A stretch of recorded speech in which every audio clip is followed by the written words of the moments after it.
Sabadi, mesdames, messieurs, merci de nous rejoindre pour cette édition en français de la télévision nationale Lao. Commence de suite par l'audience accordée par le Premier ministre à la délégation du Front de la Patrie du Vietnam. Le Premier ministre de la République démocratique populaire Laos, M. Son Sai Siphandon, a reçu M. Do Van Chien, président du Front de la Patrie du Vietnam, et sa délégation en visite au Laos pour participer à la 5e réunion du Front des trois pays Cambodge, Laos, Vietnam, qui s'est déroulée du 9 au 11 avril 2024 à Vientiane. Au cours de cet entretien, le Premier ministre a hautement apprécié M. Do Van Chien et sa délégation pour leur participation à la 5e rencontre des fronts des trois pays. Ceci contribue au renforcement des relations d'amitié, de la solidarité spéciale et de la coopération intégrale entre les deux parties et les deux États, ainsi que les deux peuples lao et vietnamiens. Le Premier ministre ordonne la modernisation de la logistique et une plus grande utilisation du chemin de fer pour stimuler la croissance. Le Premier ministre Son Sai Siphandon a demandé au ministère des Travaux publics et des Transports d'accélérer la modernisation des systèmes de transport et de logistique et de maximiser le potentiel offert par le réseau ferroviaire pour stimuler la croissance. S'adressant mardi à la réunion annuelle du secteur des travaux publics et des transports à Vientiane, le Premier ministre a déclaré que le transport et la logistique sont d'importants moteurs de l'économie ainsi que d'importants générateurs de revenus. Le chemin de fer Lao-Chine, a-t-il ajouté, est un facteur important dans la croissance économique du Laos et les autorités responsables doivent donc formuler des mesures pour l'intégrer et développer un système de transport multimodal aligné. Le Premier ministre a également demandé aux participants à la réunion de réglementer étroitement les camions lourdement chargés et de réparer les tronçons d'autoroutes endommagés, ce qui est en fait une priorité absolue. Il a souligné ce problème après que plusieurs routes aient été gravement endommagées, en grande partie à cause de l'utilisation fréquente de camions en surpoids transportant des minéraux. Il a également été demandé à la réunion d'améliorer davantage l'aviation civile afin d'assurer la sécurité du transport aérien. Le Premier ministre Son Sai a félicité le secteur des travaux publics et des transports pour ses réalisations dans l'expansion et le développement du réseau de transport qui ont contribué à stimuler le développement socio-économique. Le Cambodge, le Laos, la Thaïlande et le Vietnam ont convenu de poursuivre leur coopération en matière de commerce, d'investissement et de tourisme afin d'accélérer le développement du corridor économique Est-Ouest et de la zone triangulaire. Des responsables des 4 pays se sont réunis mercredi lors d'un forum organisé dans la province de Champasak, présidé par le gouverneur de la province de Champasak, Vilaivong Budakam, et le consul général vietnamien à Pac-Se, Nguyen Van Trung, ainsi que des dirigeants de diverses autorités, entreprises et des associations des 4 pays. S'exprimant lors de l'événement, Nguyen Van Trung a déclaré que le forum avait joué un rôle déterminant dans le renforcement des relations amicales entre le Vietnam, le Laos, le Cambodge et la Thaïlande, et en particulier des excellentes relations, de l'unité particulière et de la coopération globale entre le Vietnam et le Laos. La réunion vise également à renforcer les liens entre Champasak et les provinces et villes du centre et du sud du Vietnam, rendant les liens avec les 4 provinces du sud du Laos plus stables et plus solides, a-t-il ajouté. La province de Champasak est située au centre du corridor économique oriental qui s'étend du Myanmar aux provinces du nord-est de la Thaïlande, aux provinces du sud du Laos et aux provinces centrales du Vietnam. Le corridor économique Est-Ouest a été lancé en 1998 dans le but d'accroître la coopération économique et de promouvoir le commerce, l'investissement et le développement entre les pays membres afin de réduire le coût du transport, faciliter le transport de marchandises et favoriser le développement des zones locales le long du corridor économique Est-Ouest. Le Laos, et en particulier le comité des dirigeants provinciaux de Champasak, entretient les relations étroites avec les dirigeants de la CLV et de la CLTV dans le respect des accords cadres de coopération, a-t-il ajouté.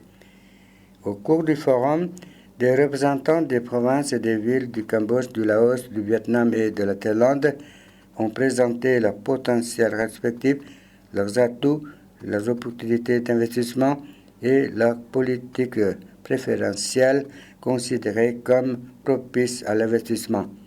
Les participants à la réunion ont également discuté des moyens de développer uniformément les investissements, le commerce, le tourisme et la connectivité, et de normaliser les formes d'assistance et de coopération dans divers domaines du développement afin d'assurer le succès futur.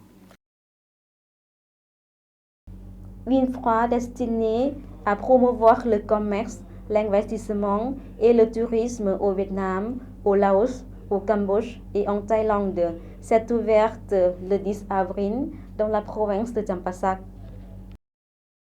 Cette foire est inscrite dans le cadre du Forum de coopération dans le commerce, l'investissement et le tourisme et de promotion du corridor économique Est-Ouest et du triangle de développement Cambodge, Laos, Vietnam, CLV, tenu dans cette localité-là.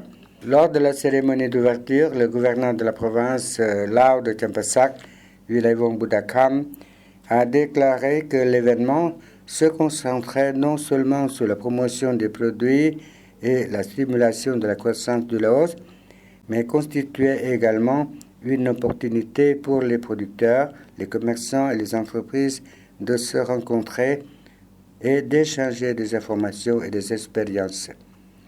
C'est également une opportunité pour le Laos de promouvoir le commerce, l'investissement et le tourisme sur son sol dans le cadre de l'année du tourisme du Laos 2024.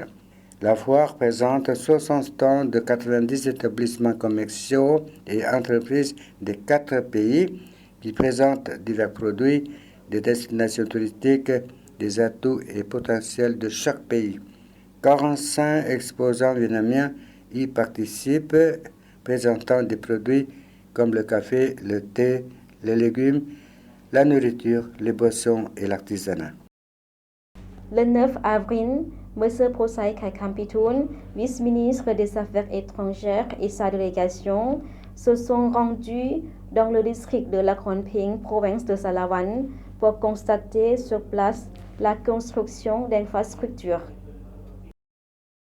Le poste frontière local Paktapan est situé sur le Mekong en face des points de passage frontaliers de Pak Seng, commune de Phalan, district de Nathan, de la province thaïlandaise d'Ubon Ratchathani, qui se joint à la route nationale numéro 13 sud à l'intersection avec le village de Thampuang, district de Lakrongping, d'une distance de 17,5 km.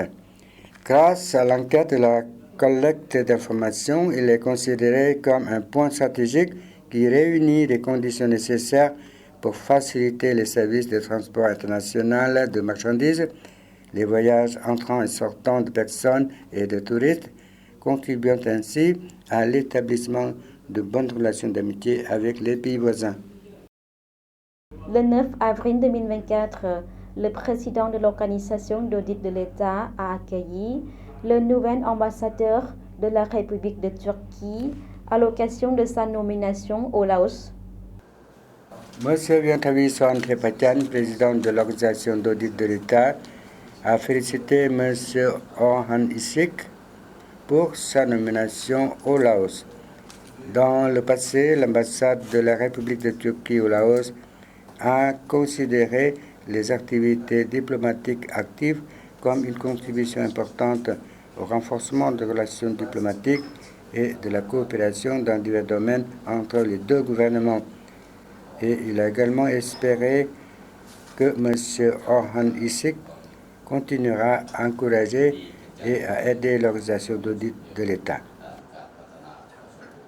Le département de l'alimentation et des médicaments du ministère de la Santé a organisé un séminaire scientifique sur des sujets liés aux maladies non transmissibles.